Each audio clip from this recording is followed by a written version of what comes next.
Welcome to लक्ष्य सेतु। आज है 10 मार्च और 10 मार्च से करंट अफेयर्स के जितने भी क्वेश्चन बनेंगे आज हम इस वीडियो में डिस्कस करेंगे। तो चलिए स्टार्ट करते हैं और करते हैं सबसे पहले रिवीजन। निम्न में से किस दिन हर साल जन औषधि दिवस मनाया जाता है? तो 7 मार्च को। अंतर्राष्ट्रीय महिला दिवस हर साल कब मनाया जाता है? 8 मार्च को।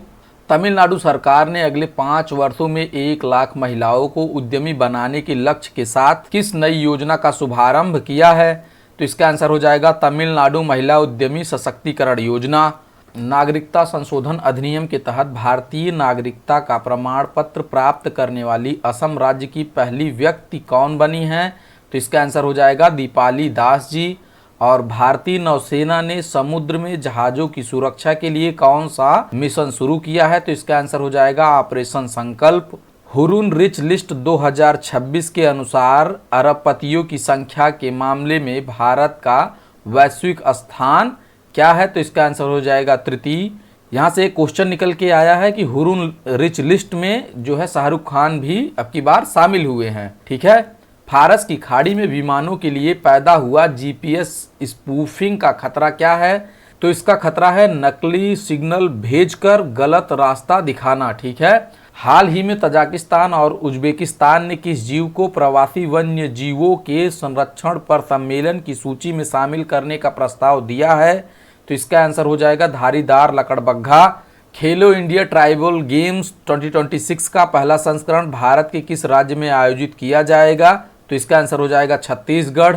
और तरणजीत सिंह संधू को हाल ही में कहाँ का उपराज्यपाल नियुक्त किया गया है? तो दिल्ली का। लक्ष्य सेन ने ऑल इंडिया ओपन 2026 के क्वार्टर फाइनल में किस देश के खिलाड़ी को हराया? तो चीन के खिलाड़ी को। और ये जो है फाइनल में हार चुके हैं। ठीक है। तो ये तो था कल का रिवीजन।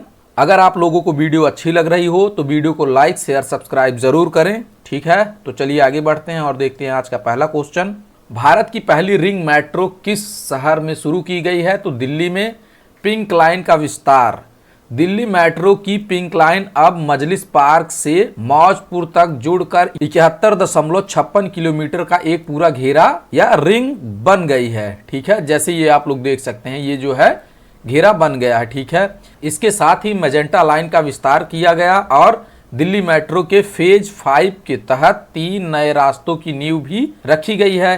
फेज 5 के तहत प्रस्तावित गलियारों में निम्नलिखित शामिल हैं। तो सबसे पहला है सेंट्रल विस्टा कॉरिडोर। ठीक है। रामकृष्ण आश्रम मार्ग से इंद्रप्रस्थ तक लगभग 9.913 किलोमीटर का भूमिगत मार्ग। ठीक है। और गोल्डन लाइन एक्सटेंशन जो एरो सिटी से इंदिरा गांधी एयरपोर्ट टर्मिनल 1 तक जाएगी। ठीक है। और गोल्डन लाइन विस्तार तुगलकाबाद से कालिंदी कुंज तक का एलिवेटेड कॉरिडोर। ठीक है। ये तीनों जो हैं प्रस्तावित किए गए हैं, इनकी नींव रख दी गई है। ठीक है। तो नेक्स्ट क्वेश्चन है, केंद्र सरकार ने सरपंच पति प्रथा को रोकने और महिला नेतृत्व को सशक्त बनाने के लिए किस नाम से राष्ट्रव्यापी अभियान शुरू किया है?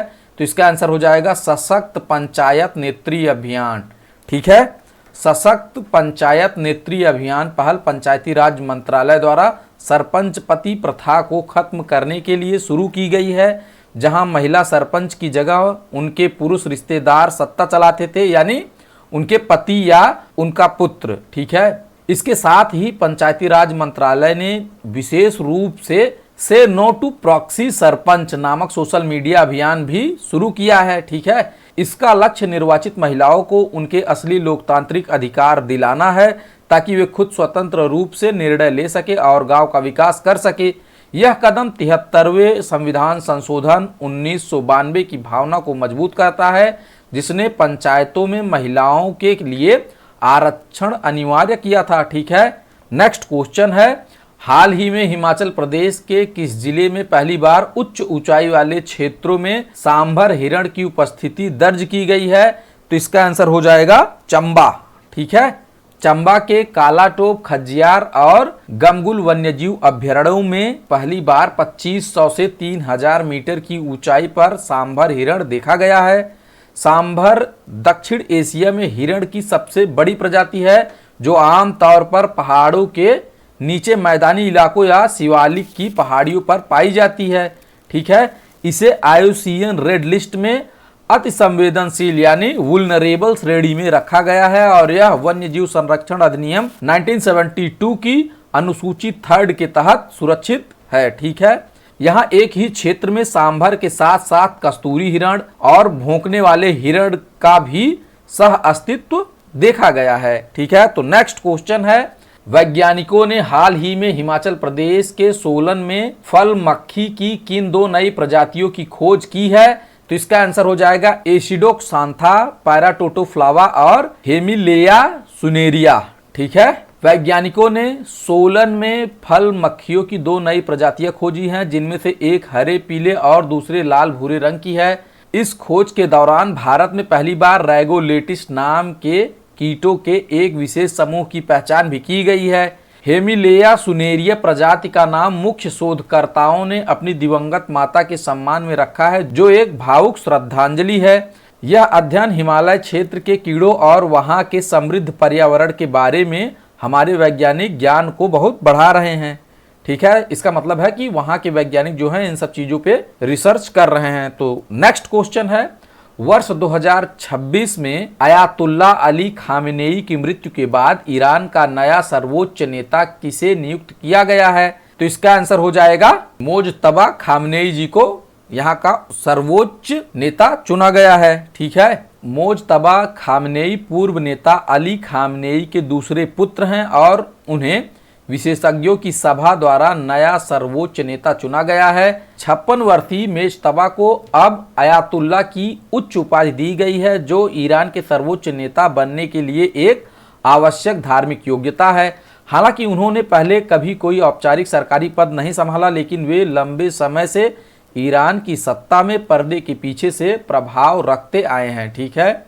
यह 1989 के बाद ईरान का सबसे बड़ा नेतृत्व परिवर्तन है, जो अब देश की सेना, राजनीति और विदेशी संबंधों की दिशा तय करेगा। तो नेक्स्ट क्वेश्चन है, भारत ने हाल ही में किस अफ्रीकी देश को सूखे और खाद्य संकट से निपटने के लिए 1000 मीट्रिक टन चावल की मानवीय सहायता भेजी है?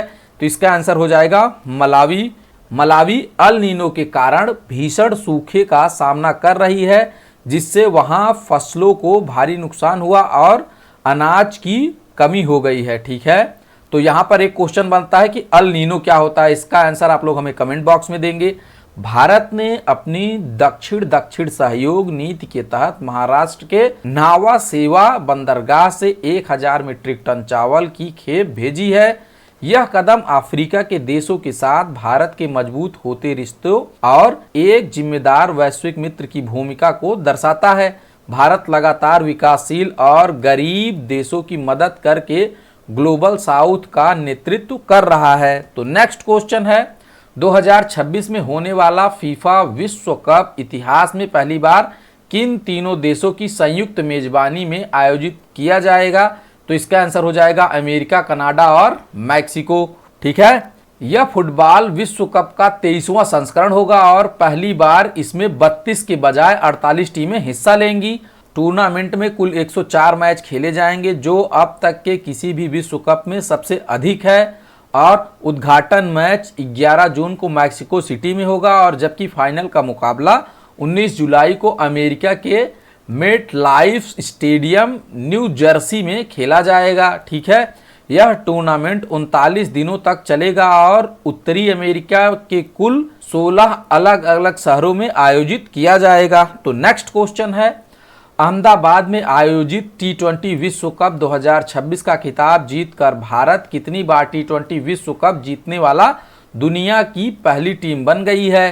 तो इसका आंसर हो जाएगा 3 बार। भारत ने 2026 के फाइनल में न्यूजीलैंड को 96 रनों से हराकर अपना तीसरा T20 विश्व कप खिताब, जो कि 2007, 2024 और 2026 तीनों में जीता है। फाइनल में भारत ने 255 रन पर 5 विकेट गिराकर एक विशाल स्कोर बनाया, जो टूर्नामेंट के इतिहास में किसी भी फाइनल का सबसे बड़ा स्कोर है। साथ ही संजू सैमसन ने 89 रन बनाया, जो टूर्नामेंट का सर्वश्रेष्ठ खिलाड़ी, और जसप्रीत बुमराह 15 रन पर 4 विकेट लेकर प्लेयर ऑफ द मैच चुने गए। ठीक है, भारत अपने घरेलू मैदान पर T20 विश्व कप जीतने वाली और अपने खिताब का सफलतापूर्वक बचाव करने वाली दुनिया की पहली टीम बन गई है। ठीक है, तो नेक्स्ट क्वेश्चन है, ICC पुरुष T20 विश्व कप 2026 में किस भारतीय खिलाड़ी को अपने शानदार प्रदर्शन के लिए टूर्नामेंट का सर्वश्रेष्ठ खिलाड़ी चुना गया है?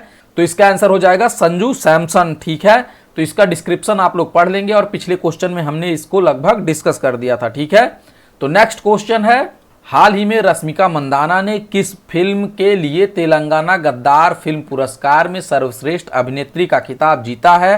तो इसका आंसर हो जाएगा द गर्ल फ्रेंड। ठीक है, द गर्ल फ्रेंड मूवी में रश्मिका मंदाना ने तेलंगाना गद्दार फिल्म पुरस्कार जीता है। तेलंगाना सरकार ने तेलुगु सिनेमा में दिग्गजों को सम्मानित करने के लिए 2025 में गद्दार फिल्म पुरस्कारों की स्थापना की थी। यह पुरस्कार क्रांतिकारी कवि गद्दार के नाम पर रखा गया है, जो तेलंगाना के सांस्कृतिक गौरव का प्रतीक है। रश्मिका को फिल्म द गर्लफ्रेंड में भूमा देवी के चुनौतीपूर्ण और भावनात्मक किरदार को निभाने के लिए यह सम्मान मिला है और राहुल रविंद्रन द्वारा निर्देशित यह फिल्म रिश्तों में व्यक्तिगत स्वतंत्रता और आत्म जागरूकता जैसे गहरे सामाजिक मुद्दों को दर्शाती है। तो नेक्स्ट क्वेश्चन है, हाल ही में भारतीय स्टेट बैंक ने महिलाओं के आर्थिक सशक्तिकरण और लैंगिक समानता को बढ़ावा देने के लिए कितनी राशि की सामाजिक ऋण सुविधा शुरू की है? तो इसका आंसर हो जाएगा $50 करोड़। ठीक है, इस $50 करोड़ यानी $500 मिलियन के ऋण का मुख्य लक्ष्य उन परियोजनाओं को पैसा देना है जो महिलाओं को आर्थिक रूप से स्वतंत्र बनाती हैं और समाज में भेदभाव कम करती हैं। यह पहल संयुक्त राष्ट्र के सतत विकास लक्ष्य 5 यानी सस्टेनेबल डेवलपमेंट गोल 5 से जुड़ी है, जो पूरी दुनिया में लैंगिक समानता हासिल करने पर जोर देता है। यह कदम दर्शाता है कि बैंक अब केवल मुनाफे के लिए नहीं बल्कि पर्यावरण, समाज और बेहतर शासन की जिम्मेदारी निभाते हुए निवेश कर रहे हैं।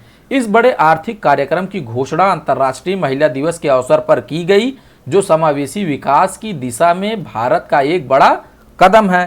तो नेक्स्ट क्वेश्चन है, हाल ही में वैज्ञानिकों ने किस देश के सांता क्रूज बीच पर लगभग 15 करोड़ वर्ष पुराने डायनासोर के अंडों वाला एक दुर्लभ घोंसला खोजा है? तो इसका आंसर हो जाएगा पुर्तगाल। ठीक है, पुर्तगाल के टोरेस वेद्रास में जुरासिक काल के 10 डायनासोर के अंडे मिले हैं। ये अंडे अपनी मूल स्थिति में एक साथ सुरक्षित पाए गए हैं। बलुआ पत्थर की चट्टानों में दबे होने के कारण ये अंडे टूटने के बजाय साबुत बने रहे। वैज्ञानिकों का मानना है कि ये अंडे रेतीले नदी तट पर दिए गए थे। ठीक है, शुरुआती जांच के अनुसार ये अंडे थेरोपोड डायनासोर के हो सकते हैं, जो 2 पैरों पर चलने वाला मांसाहारी जीव थे।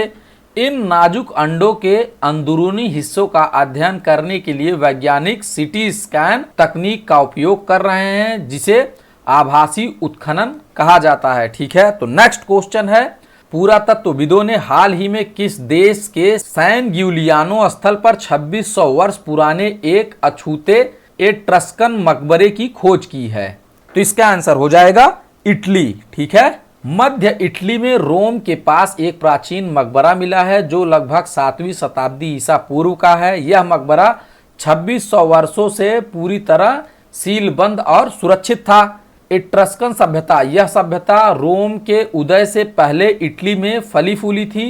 इन्होंने ही शुरुआती रोमन धर्म, वास्तुकला और नगर नियोजन को प्रभावित किया था। भीतर के अवशेष क्या हैं? तो मकबरे के अंदर पत्थर के पलंगों पर 4 कंकाल और 100 से अधिक कलाकृतियां, मिट्टी के बर्तन, लोहे के हथियार और कांसे के आभूषण जिसमें शामिल हैं मिली हैं। ठीक है, और दुर्लभता क्या है? तो इटली में अधिकांश पुराने मकबरे लुटेरों द्वारा लूट लिए गए थे, लेकिन इस मकबरे का अछूता मिलना इतिहासकारों के लिए शोध का एक सुनहरा अवसर है। ठीक है, नेक्रोपोलिस क्या है? तो इस शब्द का अर्थ बड़े प्राचीन कब्रिस्तान या समाधि स्थल से है, जहां से यह खोज की गई है। ठीक है, तो नेक्स्ट क्वेश्चन है, जो कि आज का क्वेश्चन है, हाल ही में साइंस पत्रिका में प्रकाशित अध्ययन के अनुसार ऑस्ट्रेलिया के किस राज्य में कोआला की आबादी में भारी वृद्धि से उनकी आनुवांशिक विविधता में सुधार देखा गया है, तो इसका आंसर आप लोग हमें कमेंट बॉक्स में देंगे।